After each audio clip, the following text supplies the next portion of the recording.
I would go as far as saying that this is something every single Muslim in this particular age needs to know. There's no excuse now.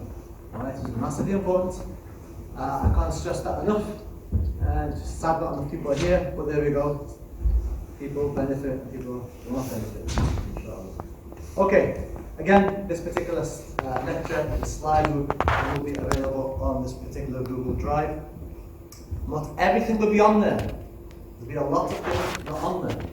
Alright, I can't put everything up on the slide. So those who want to maybe foolishly skip and just, oh, I'll put the slides anyway, that's not going to be beneficial for you. You can try, but it won't be beneficial. Okay, recap Ahlul Sunnah wal Jama'ah. Again, we know what this is now. Sunni Orthodox Muslims, as defined by one of the four schools of fiqh, which we now know, Aqidah, which we now know, and a follower of the science of spirituality, Ihsan, or as was and is commonly known as Tasawwuf. Again, this is Ahlul Sunnah wal Jama'ah. No, nothing new there. And again, this is attested to by history. Again, the Caliphate Imam according to Ahlul Sunnah, you will see by tonight, this is a massively important topic, inshallah. Condition of the Caliph, it is wajib to appoint a leader of the Muslims. The majority of scholars say that it must be from the tribe of Quraysh, as the hadiths of the Messenger sallallahu alaihi wasallam specifically indicate this. The Imams are from Quraysh. But the appointment needs to be made by what's called Ahl al-Hilli wal-Aqd, a group of Muslims, the wisest, those who have more knowledge, and from amongst them they are like a consultation, and they pick the one who they all agree on. Ahl al-Hilli wal-Aqd, very important term. And again, they act as a consultation, and then whoever they pick as the caliph, they then give him what's called bay'ah, which is an allegiance to him. Therefore, the leader must be a Qurayshi, upright, religiously, nominated via consultation, and then the bay'ah is given to him. We know now that the four rightly guided Khulafa al-Rashideen, Abu Bakr, Umar, Uthman, and Sayyidina Ali, and Sayyidina Hassan, Ali's son, held it for 6 months before handing it to the companion Muawiyah. The caliphate is 30 years, then it will be kingship. So Muawiyah would be when he took it over, then it was the next phase that the Prophet spoke about in leadership. None were in the 30 days after the death of the Messenger sallallahu alaihi wasallam, except the four caliphs and the days of Hassan. We also know that the four stages of leadership in the Ummah, the Khilafah, على منهج النبوة, Abu Bakr, Umar, Uthman, Ali, and some have included Hassan. Then kingship, which is the period after this. Kings, sons inheriting it. Then it will be the oppressive tyrant stage, which we currently are in right now, according to the vast majority, if not all, Ahlul Sunnah wal Jama'ah. And then we are awaiting the Khilafah upon a prophetic methodology, which is the Mahdi. Not the Mahdi within the Shia tradition, which we spoke about, but the Mahdi in Ahlul Sunnah wal Jama'ah tradition. Distinctive features of Ahlul Sunnah wal Jama'ah. According to Ahlul Sunnah, the Prophet ﷺ had not specified, appointed a particular leader, Imam, Caliph by name, to succeed him after his death. Also, their deep respect and love for all the companions, Abu Bakr, Umar, Aisha, etc., including his family, Ahlul Bayt, the people of the household, Ali, Fatima, Hassan, Hussein, and their offspring, including the Messenger, loved them. I've added the fourth one in. Lack of takfir, calling others kafir. So takfir is the process by where somebody calls somebody kafir. Okay, Ahlul Sunnah wal Jama'ah distinctly lack this particular attitude of calling others kafir, as we now are aware of. The Quran and Hadith inform us of the immense qualities of both groups of Sahaba, love of both, warns against hating them both. Question: is the topic of leadership Khilafah an issue of fiqh or aqidah? We now know it's an issue of fiqh. Well, there's a friend of mine, guy over here sat last week, said, well, this issue is mentioned in books of aqidah, and that is true. The books of aqidah do mention briefly the issue of the Bakr, Umar, Uthman, Ali being the right Khulafa, and that's in response to sects who have made it an issue of kufr and Islam. So, and obviously I've got the wrong idea there, so I've chosen Ali or somebody else or over others. So the scholars, Ahl Sunnah wal Jama'ah, the Ash'ari and the Maturidiyya, have mentioned the issue of leadership as a point of note against other sects who have made it an act or made it an issue of Aqidah. Generally, it's in the books of fiqh. You should now know. Okay, some sects have made that an issue of creed, Aqidah, upon which Islam is either valid or not. And we spoke about the Shias last week, and we'll go over that briefly today. Okay, this blue circle, the Muslims, Ahl Sunnah wal Jama'ah form a large body of the Muslims.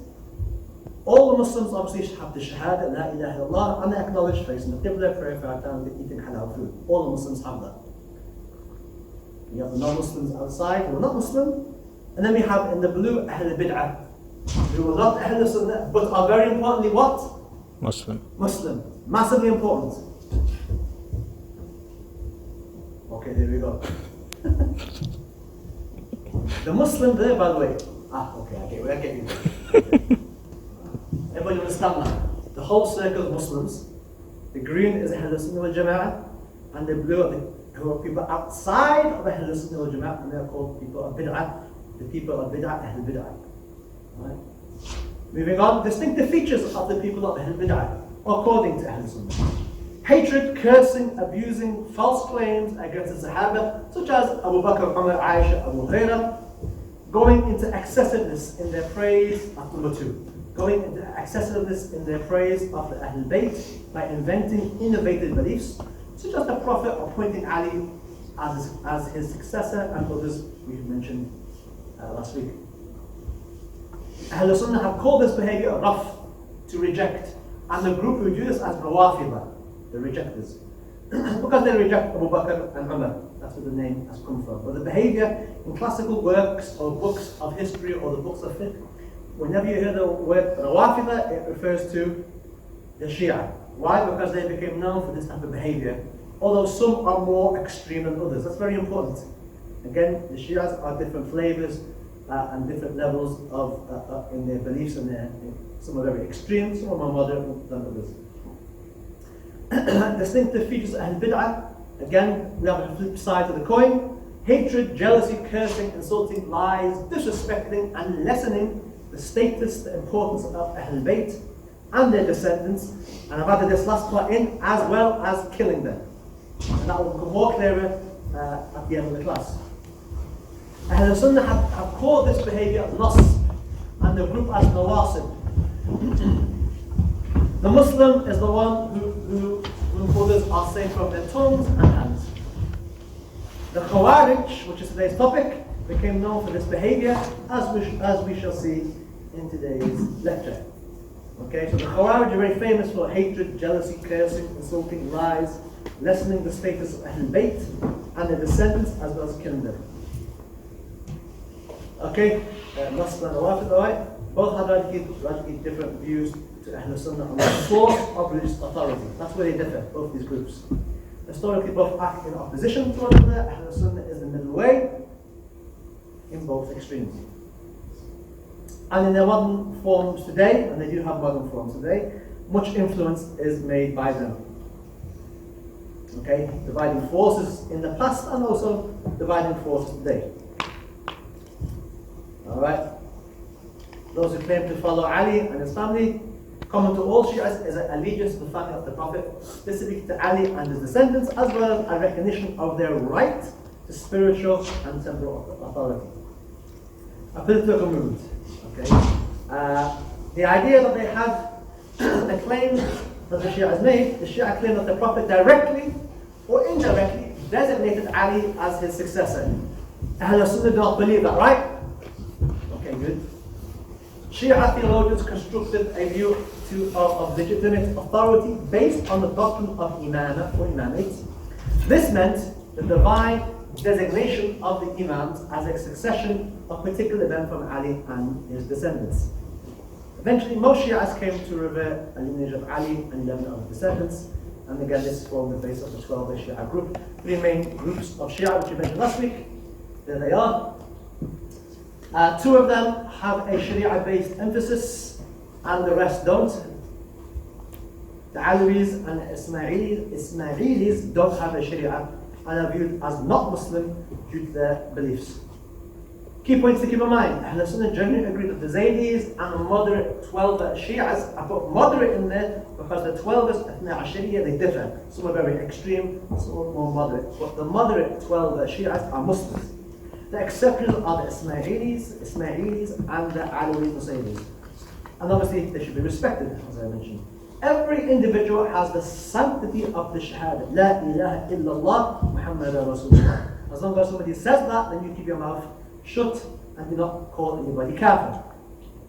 Only those sects whom Ahl Sunnah have agreed on disbelievers can be called so, such as the Ismailis and the Alawis and the Zaydis. Having said that, should somebody say, my family are Ismailis or Alawis, that does not give you the free reign to call them kafir because they may not believe in those views specifically. Only if you practice it. Ahl Sunnah dislike the idea of the heart being filled with hatred of a Muslim, especially sort of Sahaba and Bayt. Okay, forces shaping our understanding. That was all we have.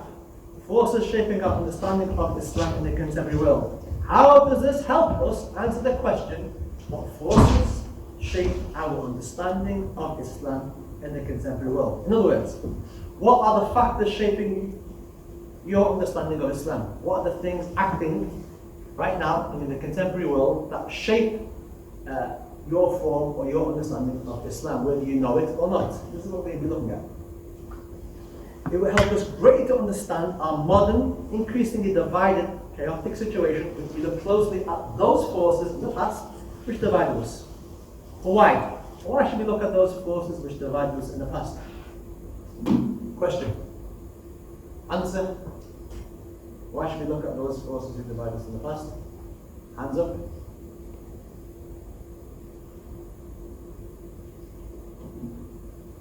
If you look at history and if you look at the past, you can rectify similar situations which come up in the future. And you can recognise similar situations that occur in the future as well. Yep, that's it. They are still dividing forces today, shaping the contemporary understanding of Islam today for many, including yourselves sat here tonight. Raf and Nas are two sides of the same coin, and Raf we have dealt with, and tonight we'll go into Nas. Alright. Before we pray Maghrib, just do this last slide. Religions enjoy an initial... Actually no, Maghrib's coming. Maghrib has come in. Do the Iqamah and we will pray. So we'll break for Maghrib. Please come back. And you know, the topic is massively important, as you will see by the end of tonight. Here's my promise. If tonight's class isn't beneficial, you think it was a waste of time, didn't benefit, don't come back. And I won't hound you. Don't come back. Alright, that's how confident I am that today's class is massively important. Say the Iqamah. To go over, we have gone over the last week's slides. And just to repeat the importance of tonight's topic and the topics going forward to the next several classes. Everything that we've done, starting from last semester, when we first started these classes, all the way up till now, everything has been led to this particular point. Everything we've done is to get to this particular point. And we have to do all of that just to get to this point. And that'll become very clear going forward. Had I started with this, a lot of things will not make sense. A lot of the dots will not be sufficiently joined up. But again, you'll find out, it's become quite clear, as it's already become clear for several of you, that this is the direction that we need to be going in, and it's a direction that we need to be going into. And it's a topic that every single Muslim needs to know in this day and age. You can't be ignorant of this. When I was younger, when I was your age, I can get away with it. But this is no longer a topic in which you can be ignorant of. And you'll find out why as we go further along the classes, inshallah. Alright, religions enjoy an initial period of unity and then descend into increasingly bitter factionalism led by rival hierarchies.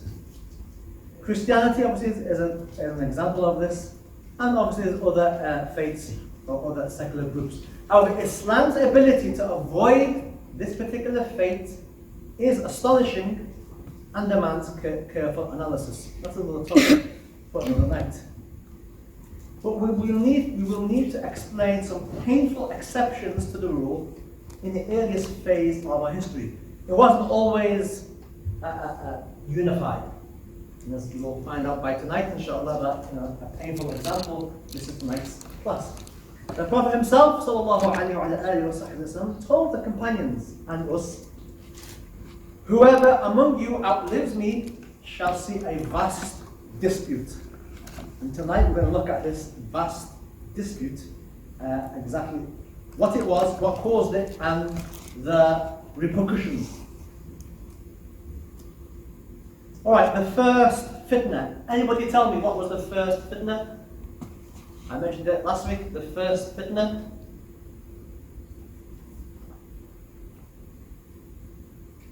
Muhammad? No. I knew I'd catch you. No. That's not the first fitna. That was the first calamity, but the fitna, the first trouble. But you didn't name anyone to lead? No. No. That's not a fitna. Turn up. The death of my family. Yes, the death. What was your name again? Amin. Huh? Amir. I remember that name. Alright, the first fitna, the disastrous revolt, rebellion against Uthman, who was the third Khalifa, which obviously led him to being killed.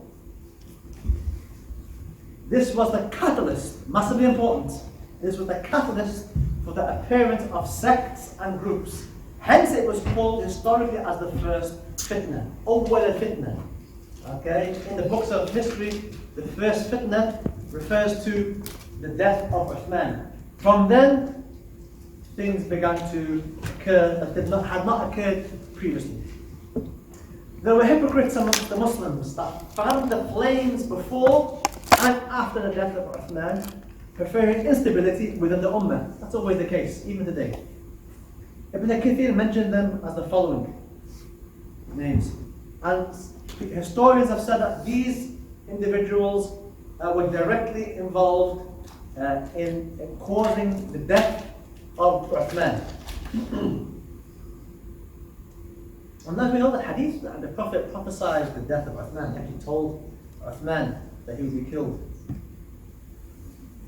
Outlive the vast dispute. Again, referring back to the hadith in the collection of Imam al-Tirmidhi, whoever among you should outlives me, or outlives me, shall see a vast dispute. Here's the Prophet's prophecy, which is the fallout from Uthman's death. There was a difference of opinion, please pay attention. There was a difference of opinion on who should be the leader after the death of Uthman, as well as how to deal with those responsible for his death. These two things were the crux. Alright? Difference of opinion, who should be the Khalifa now. And how to deal with those responsible for his death. This is where the Sahaba differed. These 2 points, broadly speaking. Ahl al-Hilm wal-Aqd, the group of people, the consultation, gave their bay'ah to Ali, and he was the rightful caliph according to Ahl Sunnah wal Jama'ah. So Ahl Sunnah wal Jama'ah say Sayyidina Ali was the 4th caliph and the rightly guided caliph. And there's many hadiths to suggest that as well, as we'll go through tonight, inshallah. Muawiyah, the companion, believed that Ahl al-Hilm wal-Aqd were not all present in Medina. Okay, Medina was the base when the bay'ah was given to Ali, and therefore he didn't recognize Ali's leadership. According to Muawiyah, everybody from Ahl al-Hilm wal-Aqd that needed to be there was not there. They were in different places, and therefore, how can you appoint the leader? Ahl Sunnah wal Jama'ah reject Muawiyah's position, okay, as that was his ijtihad. Very important. There's a hadith. Whoever reaches a conclusion or does an ijtihad and is right gains 2 rewards. And whoever does an ijtihad or reaches the wrong conclusion gains 1 reward. Okay? Hadith says hakim in particular, but anyway. Yeah, so we don't curse, we don't say anything about any of the Sahaba. Again, going back to the previous lecture. Well, this is the crux of the matter here. So the people in Sham, where Muawiyah was, okay, they gave him, they recognized him as the leader, or as the Khalifa, and he ruled over them. Meanwhile, Aisha, Ummul Zubair and Talha wanted to find those responsible for the killing of Uthman immediately. Immediately. Please focus, right? You need to make notes, without any delay. As did Muawiyah, who was Uthman's cousin. Alright? The point is immediately, without any delays. Ali, however, wanted to stabilize the Ummah first. So much fitna. We have problems inside and outside. Okay? Yes, the killers of Uthman need to be held accountable, but if we don't settle affairs first, deal with that, and then we find those responsible. That was his approach, and the ulama recognized that his approach was the correct approach. And the Sunnah Jama'ah say Ali's approach was the correct approach. Emotions, and again the Sahaba, they're human beings, they're human beings. Okay, so Ali wanted to stabilize the Ummah first before finding those responsible for Uthman's death, and this made Aisha and Zubair and Talha and as well as Muawiyah upset. They got upset because of this. Okay. In later years, Aisha, Ummul came round and she actually saw the wisdom of Ali. After a while, she actually felt sorrow, became saddened that she never took his side at the end. All right, the challenges facing Sayyidina Ali. The killing of the third caliph of Islam, Uthman, is seen as a starting point from which the great problems began. It was referred to as the first fitna. The fourth caliph, Ali, had to deal with the vast dispute that the Prophet talked about, as well as a whole host of challenges during his difficult time as caliph. One of these challenges we have spoken of was the Shia, and they developed more fully after him. However, another, and this is today's lecture, is the Khawarij. Okay? The Khawarij, and you have to deal with this. Sayyidina Ali had a difficult time. His Khilafah was just filled with a series of difficult situations, problems, and just fitnas. Alright, Khawarijism, the first extremists. Anybody asked you about the first extremists in Islam? The Khawarij. That's why this topic is so important. People are ignorant of this. And they first appeared during the time of the Messenger ﷺ, and their ideas gained momentum during the Khilafah of Uthman. And by Ali's Caliphate, they were a fully fledged, organized, militant group. And some historians, some scholars have said that those who were responsible for the killing of Uthman were Khawarij. Okay, we're like a group of people who are the Khawarij. Many hadiths exist on them, and the Messenger ﷺ gave very clear descriptions and warnings about them. And that's why this topic is so important. The Prophet warned in very strict terms. And they can be found in the hadith collection of Sahih Muslim, in the chapter of Zakah, interestingly, specifically, and Bukhari and Ahmed, and many other hadith collections as well. Scholars have written extensively about them, warning people of the dangers that they pose. Sadly, many of us are ignorant of the history, description, and traits. Hence, that's why this topic is such an important topic. They appeared at the time of the Prophet Alright, Ishaq. Shortly after the Battle of Hunain, while the Prophet ﷺ was distributing charity to a few people whose hearts needed to be reconciled, there came a man with a thick beard, prominent cheekbones, deep sunken eyes, protruding forehead and shaven head. He exclaimed, "Fear Allah, O Muhammad." So this man, with the description, okay, the Prophet was distributing the wealth from the battle. And this is in Zakat, there are 8 categories of people who deserve Zakat. One of them is al-mu'allafat qulubihim, those whose hearts They are new to Islam. And they are one of the 8 recipients of zakah. Either by giving them zakah, you make their faith firm. So the Prophet ﷺ was giving zakah to these newly converts to Islam. And this particular man, with this particular description, thick beard, prominent cheekbones, deep sunken eyes, and a protruding forehead and shaven head, which is quite important, said, "Fear Allah, O Muhammad." That's a massively big thing to say. Okay?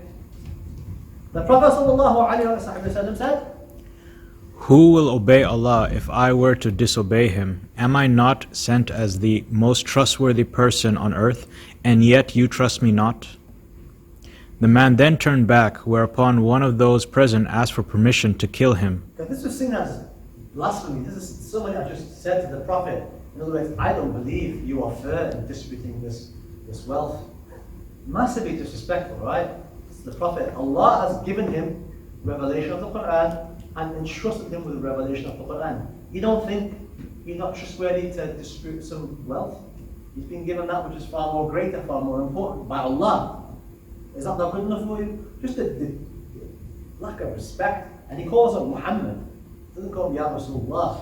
So, there's built-in preconceived ideas in this particular individual's mind. But the Prophet ﷺ said, Verily from the progeny of this man shall come a people who will recite the Quran, but it won't pass beyond their throats. They will slay the followers of Islam and would spare the people of idolatry. They will pierce through the religion just like an arrow which goes clean through a prey. By Muslim. So as the man walks away, the Prophet ﷺ performs a miracle. What's the miracle here? Prediction. Hands up. Prediction about the future. Prophesizing Prophecy. the future. What's going to happen? As he's walking away, the Prophet is saying, from this particular individual shall come up people who will recite the Quran. These are reciters of the Quran. But it won't pass their throats. And they will kill the followers of Islam and will spare the mushrikeen. And they will pierce through the religion like an arrow goes through its prey. You fire an arrow, it goes straight through. They will pierce through the religion. Go through the religion just like an arrow goes through its target, like a bullet. Alright? And scholars have different interpretations as to what that means. But the point is that this is a category of people that have not yet emerged. But the signs are there. And the Prophet is telling them, look. Another narration. Bismillah. The Prophet ﷺ was distributing the spoils of war among the Sahaba, whereupon a man described as having a thick beard with his lower garment raised high and a shaven head. So what's different in this narration is the lower garment very high up, okay, such that the narrator actually spots this particular characteristic. It catches his eye. Hence that's why it's put it as a description. You're going to describe things that stand out to you. Things that are normal, everybody else has them. You're not going to really describe an individual by, Muslims have beards, and walk off beards. But this particular distinguishing feature made him, stood out in the narrator's mind. Lower garment raised high. The man said, O Muhammad, be just, fear Allah, O Muhammad. The Messenger ﷺ replied, Woe to you, who will be just if I am not just? Allah has entrusted him with revelation to all mankind, and you don't? Interest me. The man left. Umar asked the Messenger to let him kill him, as did Khalid. But the Messenger refused, saying that he didn't want people to think that he killed his followers. Very interesting. The way of Ahlul Sunnah wal Jama'ah, we're not about killing people. The Prophet is laying, the foundation. Umar and Khalid, for them, this is blasphemy. Because what they saw is like, this person is not a Muslim. How can you say that? And that's why some of the scholars have inclined towards that particular understanding. But anyway, the Prophet said, I don't want people to think that I kill my followers. In other words, if I do this, people are going to think that, they're not going to join the Muslims. They're going to think I'm a tyrant. And he's not, sallallahu alayhi wa sallam. Again, laying the foundations for Khalid, who goes on to be the leader, and Umar, who goes on to be the Khalifa.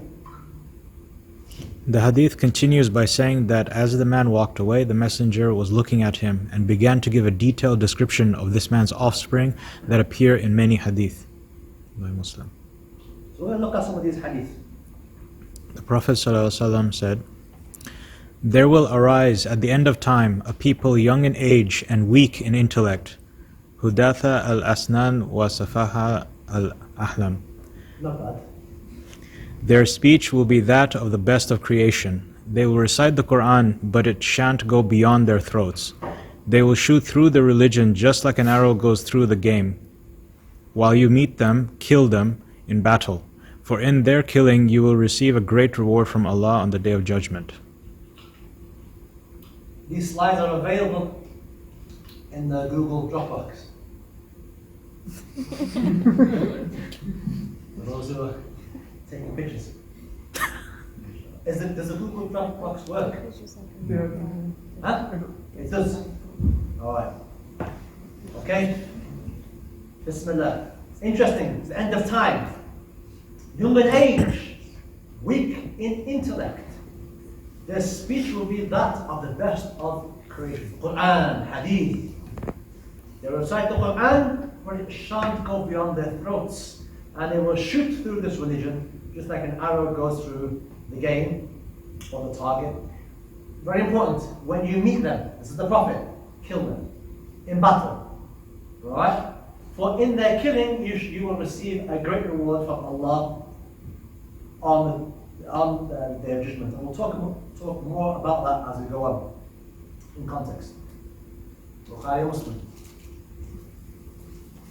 The Prophet ﷺ said about them, there will arise among you a people whose prayer will make your prayer look insignificant, whose fasting will make your fasting look insignificant, and whose deeds will make your deeds look insignificant. They will recite the Quran, but it won't pass beyond their throats. What does that tell you? That particular description. Hands up. What does that tell you? Simon? Outwardly they'll be really pious, but inwardly they're not. Yeah. Outwardly, very, very, very pious. We're going to see more examples of that.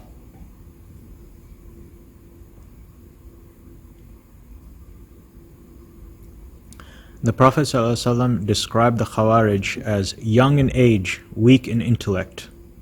One hadith states, there shall appear in my ummah schisms and divisions, and a people who will beautify their speech, but their actions will be evil.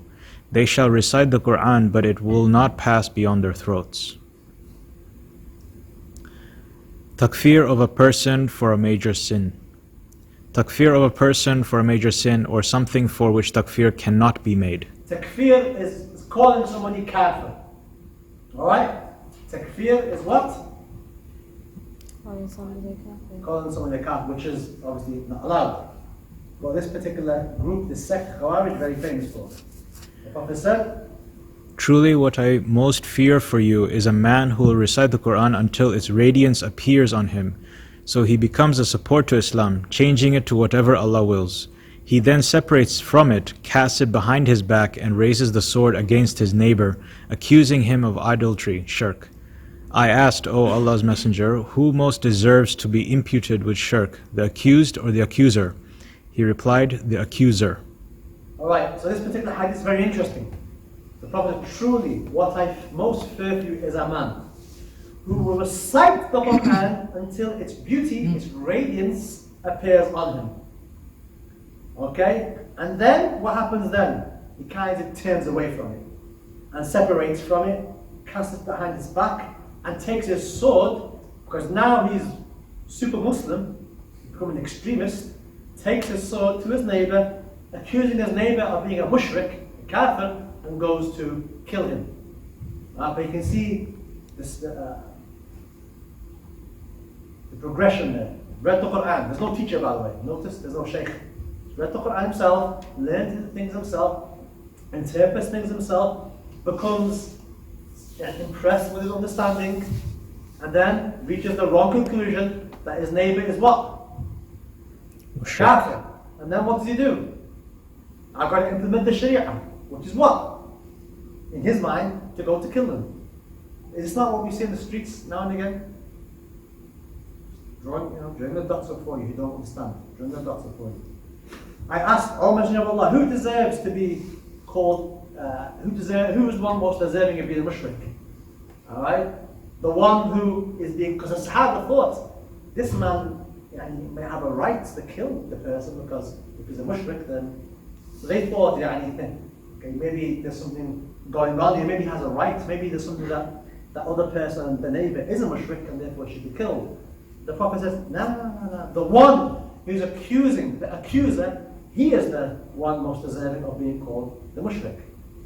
SubhanAllah. You let that sink in for a minute. This is a man who's read the Quran by himself, unaided. Without, and when I say read the Quran, I don't mean tajweed. Alright, hopefully you're a bit more advanced now in knowledge. I don't mean just reading the Quran tajweed. I mean somebody going and trying to understand them by himself, without a sheikh, without a teacher, reading books, reading translations, so on and so forth. His sheikh is the shaitan, and this is what you get. Which obviously is calling somebody a kafir. The hadith of Ibn Hibban Ibn Kathir. Moving on. Ibn Taymiyyah, I don't quote Ibn Taymiyyah often, but I think it's quite important in light of where we're going in the future. It's a very interesting quote from Ibn Taymiyyah. May Allah have mercy on him and us. Abdullah, a good opportunity. Ibn Taymiyyah said, the Khawarij were the first to declare Muslims to be unbelievers due to committing sins. They declared as disbelievers whoever opposed them in their innovation and made lawful shedding of blood and the seizing of blood. Interesting for many reasons. So Ibn Taymiyyah, okay, the famous scholar in the 6th century, I think, he said the Khawarij were the first people to declare other Muslims to be kafir because of what they thought were sins. Alright? And they declared as kuffar anybody who opposed them was a kafir. You went against them, you're kafir. You're not part of our group, you're a kafir. You don't have our sheikh, you're a kafir. That's what they believe. Anybody not following them in their bid'ah, you're a kafir. And therefore, it's halal for you to be killed. Because you've left Islam, and now we have to implement the rules of Sharia, and therefore you should be killed. So Ibn Taymiyyah, now what's interesting about Ibn Taymiyyah, as you will find out going forward in the future, is that the modern Khawarij of this day and age quote Ibn Taymiyyah all day, all night long. He is their sheikh. That's massive. That's why I put that in there. As going forward, and Allah made him say that, and subhanAllah, they use that. They use Ibn Taymiyyah heavily, but it's quite interesting that that description is about them. Ibn Taymiyyah was from the Khawarij, by the way, but the modern day Khawarij and the modern day, they quote heavily Ibn Taymiyyah. Disrespecting the Messenger, I think this is quite clear. Abdullah. They do not venerate the Prophet ﷺ, even if they zealously observe some of the outward sunnahs. Which is what Simon said. We should recall that the precursor to these Khawarij, Dhul Khuwaysara, Khuwaysara, rebuked the Prophet ﷺ, telling him to fear Allah and be just. The scholars actually did some research, and the scholars of hadith and said this man who came to the Prophet and said, be fair in your distribution of this wealth, they found that his name was Dhul Khuwaysara. Okay, historically they found his name to be Dhul Khuwaysara. That's massively important going forward in today's lecture. Such disrespect towards the Prophet and towards his compassion and his concern to reconcile hearts, for that was the context in which he spoke these insolent words, still runs through Khariji with veins today. Alright, so the emergence of the Khawarij at the time of Ali. As we already mentioned, Ali had a dispute with Muawiyah over his leadership, and I spoke about that before. Both sides had an army. This is very important. Both sides had an army who fought each other and suffered casualties. This was known historically as the Battle of Siffin. The Battle of Siffin. Okay? As a result, and the scholars say that Sayyidina Ali's side had the upper hand, and Muawiyah's army had more casualties, and they felt more of the brunt of the battle.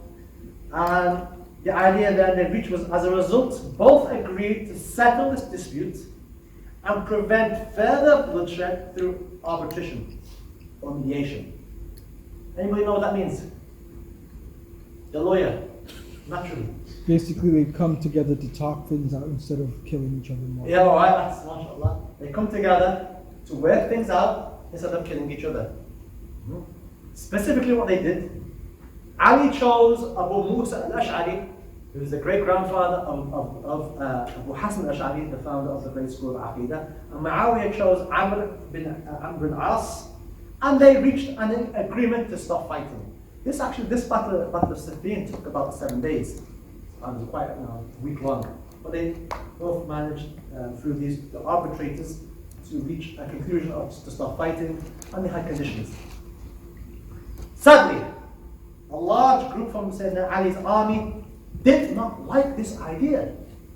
So this army of Ali's, a large group, didn't like this idea. What's there not to like about not killing other people? That's bizarre, right? The idea of not going and fighting for them, nah, we want to continue fighting. Right? So that gives you an idea. And they rejected his decision to appoint two arbitrators, and they left his troops. They actually kharaja in Arabic, to leave. That's where the name comes from, because they kharaju, they left Sayyidina Ali's army. Okay, that's where generally the name is taken from. These are the interpretations, but that seems to fit. Judgment is only for Allah. Anybody recognize that? Anybody recognize? Inna al-hukma illa lillah in Arabic. Anybody recognize it? Hadith, Quran. It's a verse of Quran, and you're going to hear this several times tonight. Despite this approach to saving lives, a large group of Ali's army disapproved, and they cited the verse of the Quran, judgment is only for Allah. Inna al-hukma illa lillah. Only judgment is reserved for God. No one can judge. No one can legislate. Only God. Alright, back to Abdullah. When asked about this, they replied, "Do you, Ali, seek judgment from men in that which is Allah's command? There is no judgment except for Allah. Ali has gone against this verse. He didn't judge by Allah, but by man, and this is shirk. Let us fight, and Allah will judge. Judgment is only for Allah." Which means, what the Khawarij, what they believed, was that, listen, you, Ali, and Muawiyah, have interfered in God's judgment. How? Because you brought two men and they judged when it should have been left to God to judge. Obviously this is wrong. In case you're thinking, okay, no, this is wrong. Obviously, right? That's the whole point. And for them, what they saw was basically man-made laws now. Yeah? Pushing out God's law. You've invented something. You've made a concept. You've associated yourself with God. You put yourself higher than God by judging here. Leave it to God. God judges. Hence the use of the verse of the Quran. Judgment is only for God, not for you and Muawiyah. And in their twisted interpretation, How is God's judgment going to come? Let's just fight. Last man standing, that's Allah's judgment. But because you've stopped that, then you've interfered. And you now have placed yourself on the same level as God. Do you understand this? Listen, if you don't get this, you can't go forward. Do you understand this? Anybody want me to repeat this idea again? Going forward, this is massively important. Not just today, but for the next several weeks. Do you understand this point? Anybody want me to repeat it? Please, I'll be more than happy to repeat it again. I'd rather you ask me to repeat it rather than you not understand what was going on. Anybody want me to repeat it? Okay, listen up. Keep going. Ali and anyone else that agreed with the arbitration had been guilty of doing a bid'ah and ultimately had left Islam. This Sayyidina Ali, Sahaba, they're kafir now, according to these people. Literal interpretation of the verse. Do you understand that? Why is that? What are they guilty of? What are they doing? Bid'ah. Hands up. Hanif? Takfir. Takfir. How? Based on what? Based on, from the book behind me. They're doing bid'ah. And Yeah, therefore, how? Based on what interpretation? Hanif? Misinterpretation. Misinterpretation of the verse, judgment is only for God. They took it literally. They took it literally. Young in age, no wisdom. Small intellects, not bright, cannot grasp these deep issues. Quoting verses thinking that it supports them or a proof for them in their false claims, but it is against them.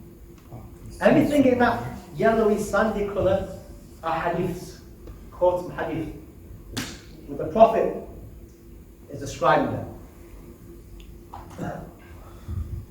How many of you would fit that description?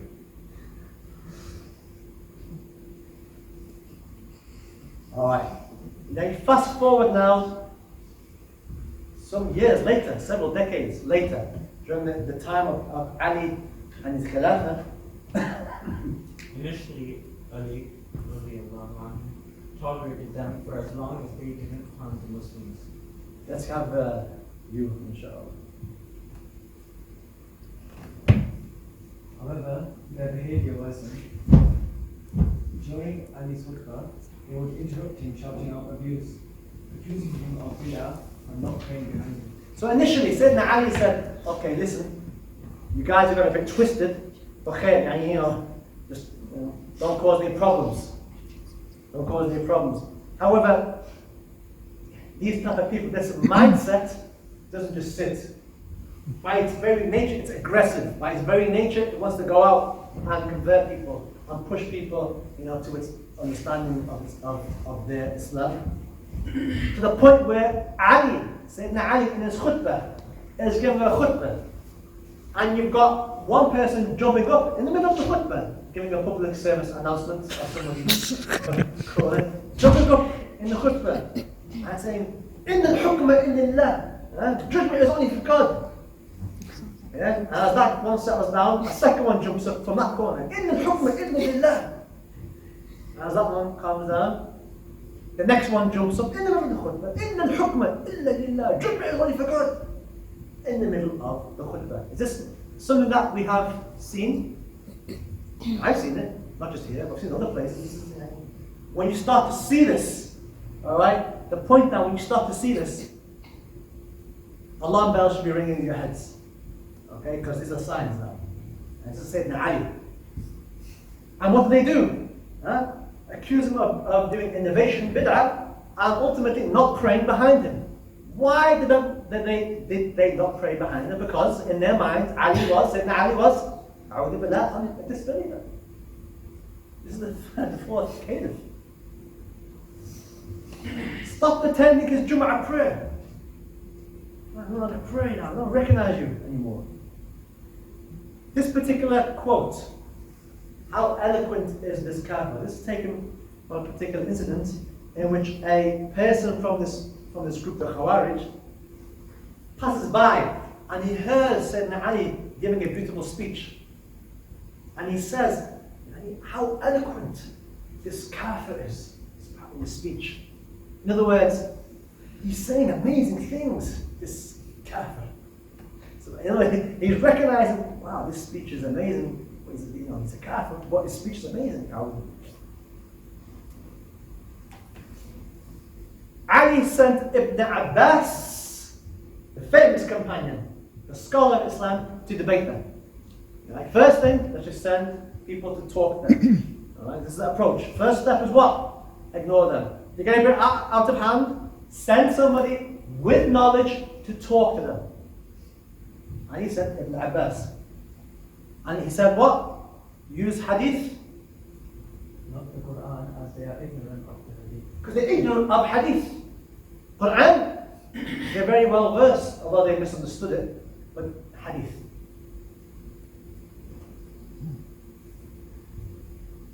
They did not respond to his salam. When he actually goes to them, he says, Assalamu alaikum. They didn't even reply back to him. They didn't even say, Wa alaikum salam. Which is a sign that the people who are not responding to you believe you're a kafir. Ibn Abbas. Many were convinced by his arguments and left them while many were not and remained. So he managed to convince a large section through debates, talking to them, Quran and Sunnah. But many stayed behind. Many were, he de-radicalized them. Yeah, one of the common term, he de-radicalized these individuals, but many of them remain. Questions at the end. It's a specific question at the end. Are these hundreds of people or like tens of people? How many people is this? Thousands. We'll come to it in a minute. Okay. Ibn Abbas debating the Khawarij. Keep going. Ibn Abbas, in his parley with them, Who knows what that means? Below the age of 25. You below 25? Who knows what this word means? The millennials. Without use of your phones. Hassan? Agreement. Alright. In his agreement, okay, discussion. Told them this whole, listen to this now, Bismillah. I come to you from the emigrants, Muhajirun, and the helpers, Ansar, and the son-in-law of Allah's Messenger, peace be upon him. Who is the son-in-law of the Prophet Muhammad referred to here? I'm referring to Ali. Ali. I come to you, he says, from the immigrants, the Muhajirin. Who are the Muhajirin? Those who came, who made immigration from Mecca to Medina. And the helpers, the Ansar, the ones who the Prophet spoke. These are the Sahaba. In other words, he's telling them, look, I come from them. From the Muhajirin, from the Ansar, and from the Prophet's own son-in-law, his daughter to him. I'm coming from them.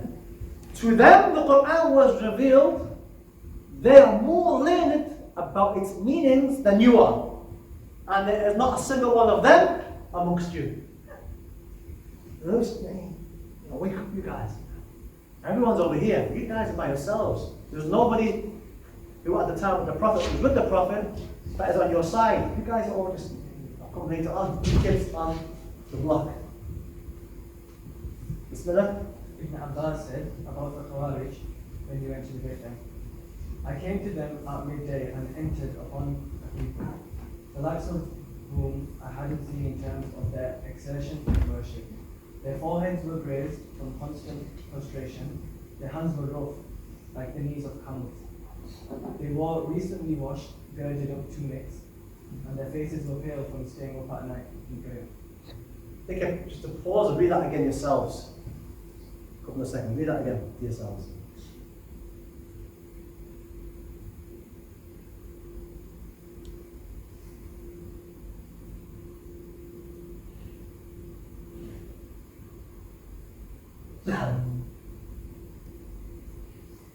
This is Ibn Abbas, the great scholar of Islam.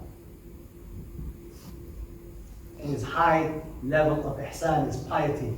And he is saying, I have never seen likes of outward piety that I'm seeing with these people. Okay? He was shocked how pious outwardly they were. So for yourselves, outward piety means nothing. Alright? If the person is talking rubbish. If the person is not talking from Ahl Sunnah wal Jama'ah, he prays all night, doesn't mean anything. He's memorized the Quran, it means nothing. He has a beard right down to his feet, it means nothing. Alright? What we judge by is the knowledge. What we judge by, are they following Ahl Sunnah wal Jama'ah? If they're not, I don't care. Alright? And you shouldn't care either. Blind, holier than thou absolutism of the newly reformed sinner, as the Khawarij saw themselves to be. In their purer than pure self-righteousness, they declared Ali, Muawiyah, and other Sahaba to be unbelievers and kuffar. So they had failed to cross over to their puritanical way of seeing things. The mediating voices of the scholars become, for the Khawarij, religious compromise or betrayal. The Prophet, peace be upon him, said about such murderous misfits, they should recite the Quran thinking it is for them, but it is against them.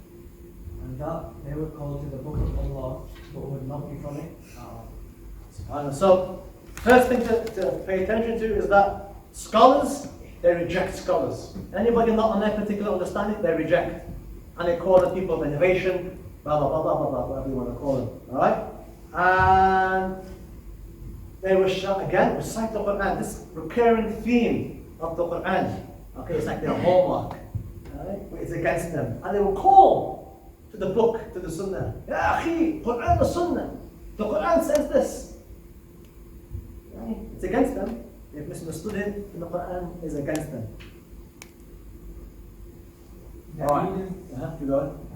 Their leaders left the city for the mountains and wasteland, claiming too much bid'ah and that it was Dar al-Kufr, abode of disbelief. Alright, they actually left Sayyidina Ali and said, we believe now you're a kafir, not just everybody else is a kafir, and where you are right now is called Dar al-Kufr, which is what they believe as the abode of kufr. In other words, for them it was like that was Britain or England or America or wherever else. Yeah? Basically, where Ali and the people were, which is Kufa in Iraq, that's not Islam. And that's not a Muslim place. And that's not a Muslim country because the people are Muslim. And now we've got to leave. That's the rationale. This term, Dar al-Kufr, we will become more aware of that term as we go on in the following weeks. They began to kill people, specifically those that believed that Ali and Muawiyah were not kafir. So they said, right, if you don't believe that Ali and Muawiyah are kafir, then you are kafir. And you will be killed. Killed Abdullah bin Khabbab and his family. They actually, the story here is that they actually, they slaughtered, and he was a companion, Abdullah bin Khabbab. They actually killed him.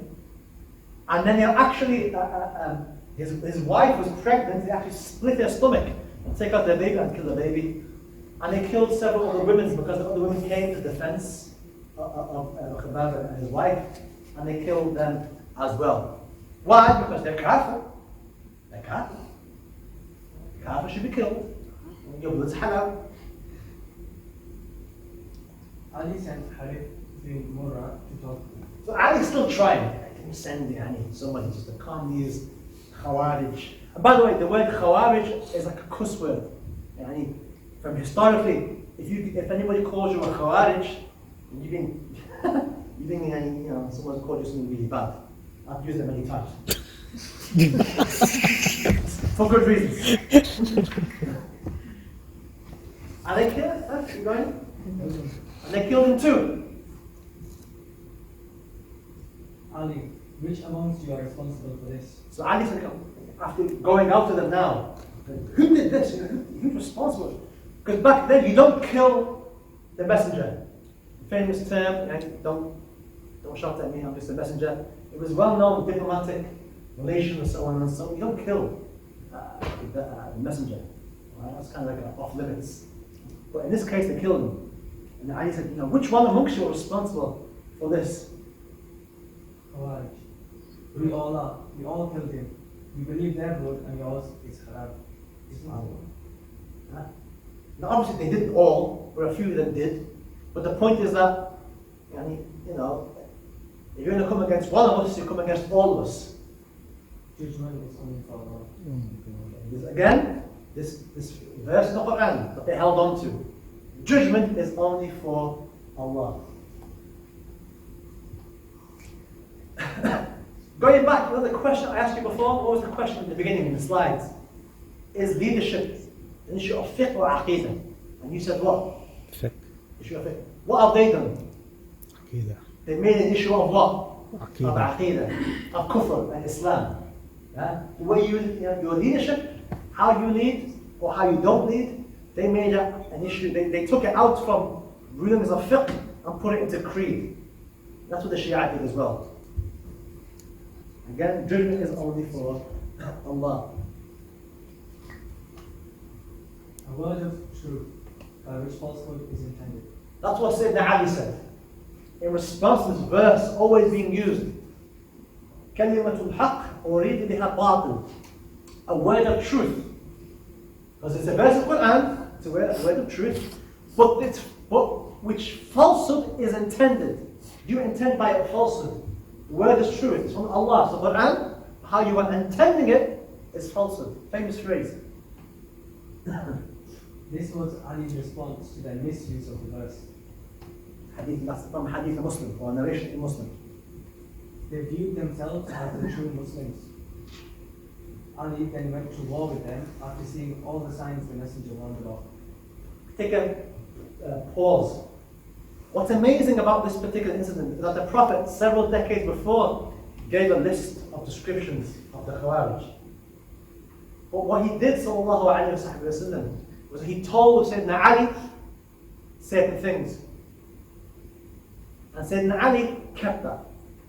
And until the time arrived at which what the Prophet told him would happened, then he mentioned it. The Prophet told me this. The Prophet said this was going to happen. And many of the Sahaba during his Khilafah, particularly when he was going against the Khawarij, many of the Sahaba were shocked. Many of the followers of Sayyidina Ali were shocked. They were like, I swear by Allah, did the Prophet tell you about this? Down to descriptions, down to exactly what was going to happen and where it was going to happen. And he kept it. Imagine all them years, he kept it. He knew what was going to happen.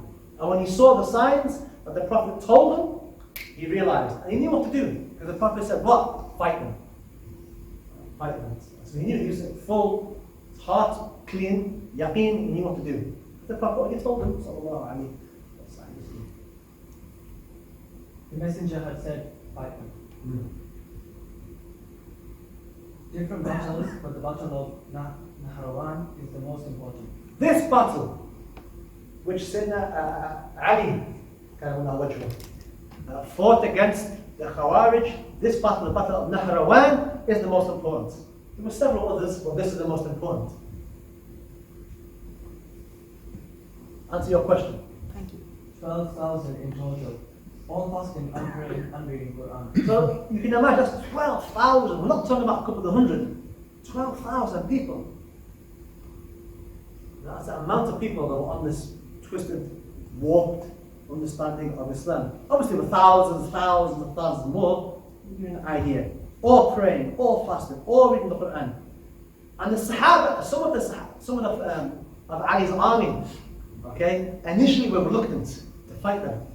One of them says, as Ibn Abbas mentioned, when he went there, he found that in one hadith, which is important there, he could hear like a buzzing. When he went to the camp, he heard buzzing, which was them reciting the Quran. Imagine that. It's like humming. When we go to madrasa and it's Quran being recited there, that's what he saw and heard.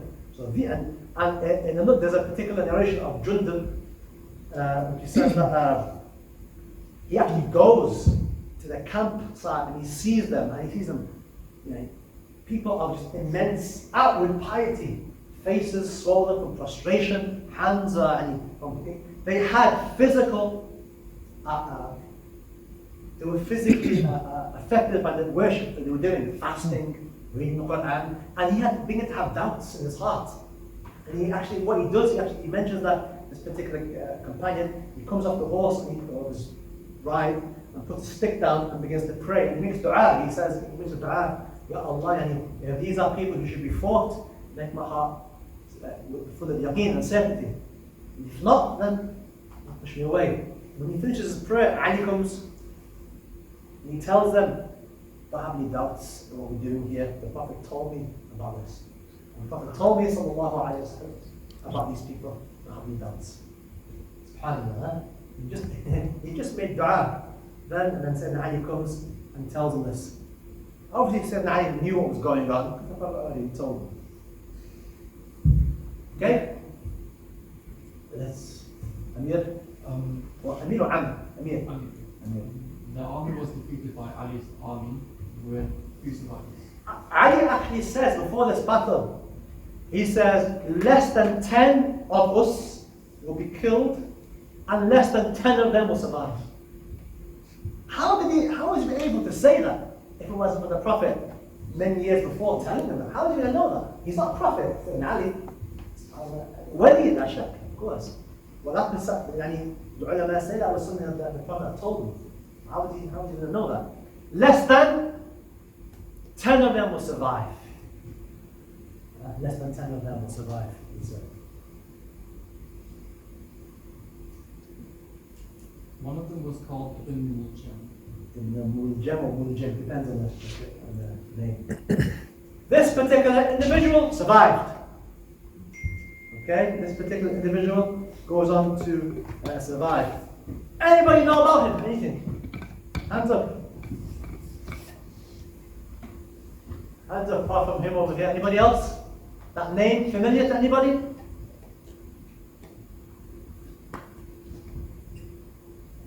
Anybody know anybody about that name? Okay. Good reasons why. Good reasons. Ibn Muljam. Ibn Muljam and two survivors vowed to get their revenge back for the defeat at Nahrawan. Okay, so again the survivors. Ibn Muljam survived. And with two others. And they made a pact to get their revenge. And specifically Ibn Muljam, he marries a woman. He marries a woman. And the woman says to him, look, because this particular woman, his bride, she had lost several members of her family, or Khawarij, in a battle.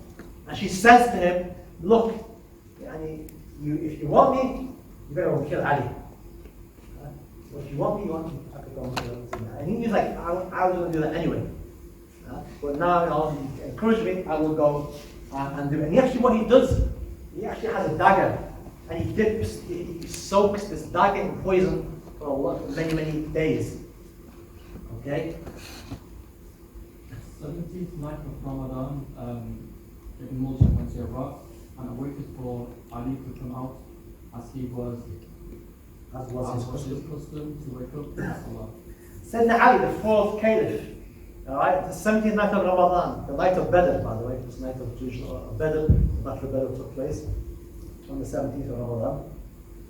Sayyidina Ali would go out every night before the Fajr Ramadan to wake people up and, Salah and have suhoor and so on and so forth.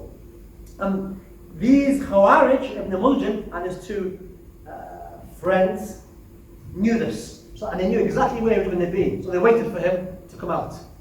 They waited for him to come out. They had a poisoned dagger and all three of them hit. Or struck, we all hit and struck Sayyidina Ali. Ibn Muljam struck Ali in his head and blood completely covered his beard, turning it red. And it's actually a prophetic prophecy that was going to happen. The Prophet actually said this is going to happen. Your beard will turn red with blood. Judgment is only for Allah, not for you, O Ali, and not for your companions. That's what he was saying.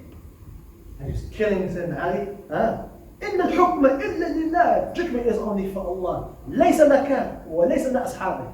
Not for you, Ali, and not for your companions. All that time he held that particular belief.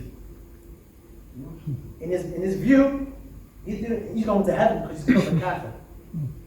And this kafir is the leader. You have to take him down. Again, a thing that the Khawarij were famous for. Ali died some days later from his wounds. And he actually says, if I live, because when he realized it was Ibn Muljam, he goes, if I live, I know what to do with him. Leave him to me. If I die, then kill him. Execute him. Ibn Muljam was executed, he was reading the Quran. Such was his misguided belief in his piety in the Muljam that he was reading the Quran at the moment he was being executed. The historians actually say that he actually said that, let me first go and kill Muawiyah, he's also a kafir, and I'll come back and you can kill me then. That's what he thought. Let me go and kill Muawiyah first, and I promise you I'll come, and he would come back. Quite for him, he's in jihad right now. He's in jihad mode. I'm going to heaven. I'm going to hell. Kill the Alis. And he's reading the Quran, Iqra, and he's using dhikr. And he actually says, Sayyidina Hassan, Sayyidina Ali's son actually kills him in execution. He actually says, if you're going to kill me, leave my tongue so I can do dhikr of Allah. Again, this piety, this outward piety, that hopefully nobody in this room gets impressed with this piety that many of these Dajjals of this age have, false piety. And he actually thought, I'm going to heaven, I've done a great thing. I killed Sayyidina Ali, I killed this kafir, this muqtada, this mushrik. All of this because they misunderstood a verse of the Quran and not willing to accept a different understanding. The Prophet one. Okay. Why is this important? Obviously, it's a shocking thing. For the first time, some of you perhaps for the first time hearing this, it is quite shocking. This is about my 10-year interest for me, this particular topic. I did a khutbah several years ago when I was an imam. I did a 2-part khutbah. People were just really taken aback. Just because it does take you. It does. You cannot sit there and not feel something. Listen to all these different things. But I think what's important for you today, and this is why I want you to pay attention to, that this is not something that happened centuries ago, and that's it. Okay, I wish that was the case, but the Prophet gave us a warning. Sallallahu alaihi wasallam. The Prophet ﷺ warned, there shall appear a group of people from my Ummah in the direction of the east. They will recite Quran, but it won't pass beyond their throats. And the Khawarij did come from the east, specifically the Najd area specifically. That's where they came from. The main leaders were from Najd. And the Khawaisara, the initial guy, this particular Shaitan who came and criticized the Prophet, actually came from Bani Tamim, which is in the Najd area to the east. But more importantly, every time a generation of them appears, it will be cut down. Every time a generation of them appears, it will be cut down. Every time a generation of them appears, it will be cut down. Abdullah said, he said that more than 10 times. Until the Antichrist appears, from the last remnant. Ahmed Ibn Umar said, I heard the Prophet ﷺ saying, each time a generation of them appears, they will be cut down. This will occur more than 20 times, until the Antichrist appears in the last remnant, in Delaware, Ibn Majah. Ibn Umar said, I heard the Prophet ﷺ saying, each time a generation of them appears, they will be cut down. This will occur more than 20 times, until the Antichrist appears in their last remnant, Ibn Majah. They will continue to appear until the last of them appears with al-Masih. If you encounter them, then kill them. They are the worst of creation and character. so what does that tell you? Hands up. What do those narrations What lesson do we take from those last few narrations? The last of which is above you.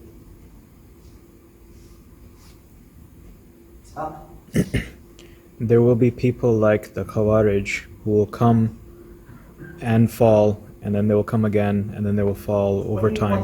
What do you think it means by fall? Fall as in they'll be defeated and wiped out, and then there'll be another group like them saying the same sort of things, come back, then they'll be defeated again and again and again, at least 20 times, until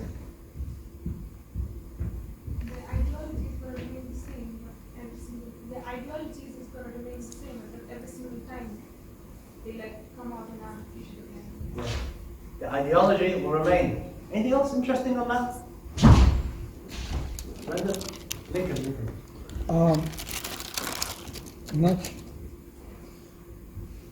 Does each subsequent generation? There's a question at the end.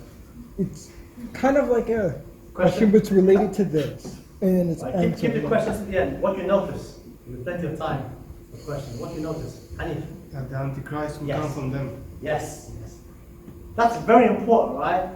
Did you not pick up on that? The Dajjal? Did you miss that? Anybody miss that? The Dajjal.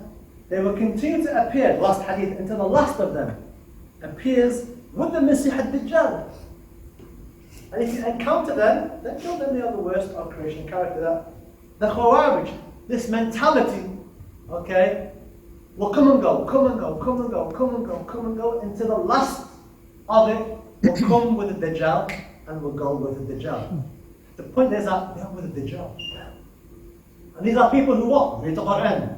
These are people who what? MashaAllah, pray. These are people who fast. MashaAllah. Now you can see why it's important to know this topic.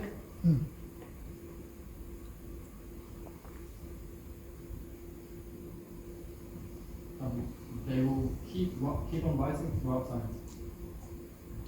Thus the Khawarij will continue to plague Islam and the Muslims until the Dajjal arises in what remains of them. And so, one could argue that the Khawarij and the mentality of this extremism is a precursor or lays a foundation for the Dajjal. Because what does the Dajjal want to do? Destabilize the Ummah, destabilize the Muslim, cause problems, cause division, cause confusions. The Khawarij are naturally placed to do that. Okay? You've killed Sayyidina Ali. You're responsible for killing of Sayyidina Ali. And many ulama, because they kept on coming and going, many ulama, even this day and age, many ulama have been killed by them. Alright, now what I've done for you, okay, I've gone through many hadith, because there's many hadith on this topic, that describe the characteristics, and I've placed them in a list. Alright? So make it easier for you to spot the signs of Khawarij. Not every single sign is meant to be there, but the general gist of it is that type of extremism, this type of going against rebellion. Alright? That's the kind of gist. But I've put a list of all the things the Prophet ﷺ mentioned, as well as other narrations from Sahaba, and a whole complete list. And when you go through them, right now, it's a bit of a long list, but you need to know this. Alright, who wants to read? Nobody wants to read? I'm going to read. Anybody from the system want to read? No? Alright. Okay, Ishaq, Bismillah. there will appear from this man's Dual Khosara offspring a people. Alright. That's what the Prophet said. Sallallahu Alaihi Wasallam. Next. Thick, unkempt beards, wearing their lower garments high upon their legs. Which is what the Prophet described them as being. Or not, the narration. Who will read the Quran, but it will not pass their throats, indicating they won't have understood it nor benefit from reading it, reading the words or their deeds not being accepted. One thing that you'll notice about these people, there's no fiqh. Hanafi, Maliki, Shafi, Hanbali, that's not for them. Right? Follow the Quran and the Sunnah. These type of people, follow the Quran and the Sunnah. Fiqh, they're not going to take it. Hanafi, no. Shafi, no. Maliki, no. None of that. Because if they were following that, they wouldn't be doing or saying the things they're going to be saying and doing. That's why the ulama have said, following a madhab protects you from innovation. When you follow a madhab, it protects you from innovation. You're kept, within the confines of the Sharia. Quoting verses from the Quran thinking that it supports them as a proof for them in their false claims, but it is against them. Yes. إِنَّ الْحُكْمَ إِلَّا لِلَّهِ. Judgment is only for God. That's the verse they use. And you'll find out in the next few weeks, there's other verses that the contemporaries or the offspring of these vile shayateen in this day and age, they use a similar type of verse of Quran, and you'll become very accustomed to that verse as you go on in the following weeks. Tongues moist from reciting the Quran, easy to read due to them memorizing it. Sayyidina Ali was asked about them. Ya Amir al-Mu'mineen, are these kafirs we're dealing with right now? Are these people kafir? Because in their minds, they're like, we've never fought anybody. They're kafir, right? What kind of people are they? Sayyidina Ali said, they fled from kufr. They're not kuffar, they fled from kufr to Islam. He's a Muslim. And then he said, well, are they hypocrites, munafiqeen? Are they hypocrites? What is it? Because if they are the Muslim, kafir or hypocrites, that's the world understanding of the world of the early Muslim, these categories. And Sayyidina Ali said, they are not hypocrites because the hypocrites don't remember God often. And these people, their tongues are moist from dhikr of Allah. And that's one of the signs of hypocrites. They don't do much dhikr. These people do. So they're not hypocrites. So what are they then? They're not kafir. And they're not hypocrites. So what are they? And look, Sayyidina Ali. Right? And this is the way of Ahlul Sunnah wal Jama'ah. This is the foundation of Ahlul Sunnah wal Jama'ah. Right? Sayyidina Ali said, they are our brothers. Akhwanana. Ba'u alayna. Our brothers who've transgressed against us, who've gone against us. What does that tell you about Sayyidina Ali? Who could have called them kafir? Who could have called them hypocrites? What does that tell you about Sayyidina Ali? Simon? He doesn't want to spread hatred. Yeah. And he doesn't believe that they're kafir. Despite them doing what they're doing, and despite him knowing what's going to happen to him. Because that's not the way of the Prophet. Now, just to pause, some scholars, alright, major scholars of Islam, have said that they're kafir, historically. So the major scholars of Islam, historically, have classified them kafir. And they've used very interesting ways of reaching that decision. Because what they said was that because they called Ali, Sayyidina Ali and Muawiyah kafirs, that in itself necessitates that they are kafir. Because they are saying the Prophet didn't teach the Sahaba correctly, so on and so forth. So they kind of say, calling the Sahaba kafir, that in itself makes you kafir. Also the hadith mentioned that they will leave the faith like an arrow leaves its target. Some scholars have said that that's an indication that the Prophet said they will leave his faith. So some scholars took that literally. But the majority of Ahlul Sunnah wal Jama'ah don't have that belief. But I'm being academically transparent and saying there were major scholars though who did hold that belief. And that's a valid opinion. It's not the majority opinion. The Shafi'is don't have that. The major Shafi'is don't have that particular opinion. Nor does Imam Abu Hanifa. Imam Bukhari did have that opinion. Bukhari did have that opinion, and several other scholars did have that opinion. Bismillah. They speak the words of the best of people, calling them to the book of Allah and the Sunnah. They will leave this deen like an arrow leaves its target, cleanly, swiftly. The scholars who did not interpret this to mean kufr, interpret it to mean that they will leave this deen. They meant the deen means the rulership of the leader. They will leave the leadership of the Khalifa of Ali and by not following it.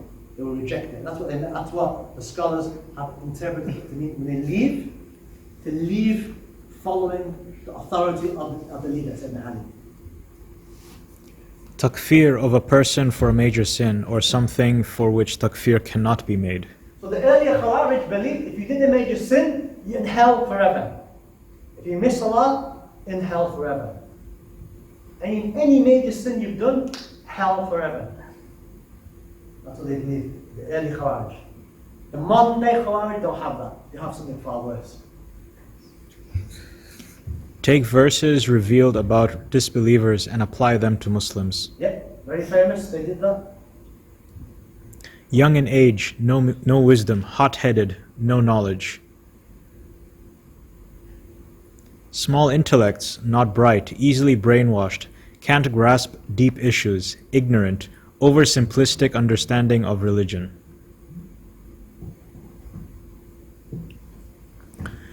They will make you see your prayers or fasting as nothing in comparison to their prayers or fasting, strict, outwardly pious and devout. So when you see them pray, when you see them reading the Quran, when you see them fasting, and they do a lot of that, you're going to be like, my God, and my prayer, I don't pray nowhere near as much as them. I have not memorized as much Quran as them. I have not read as much Quran as them. These people, well, that means nothing.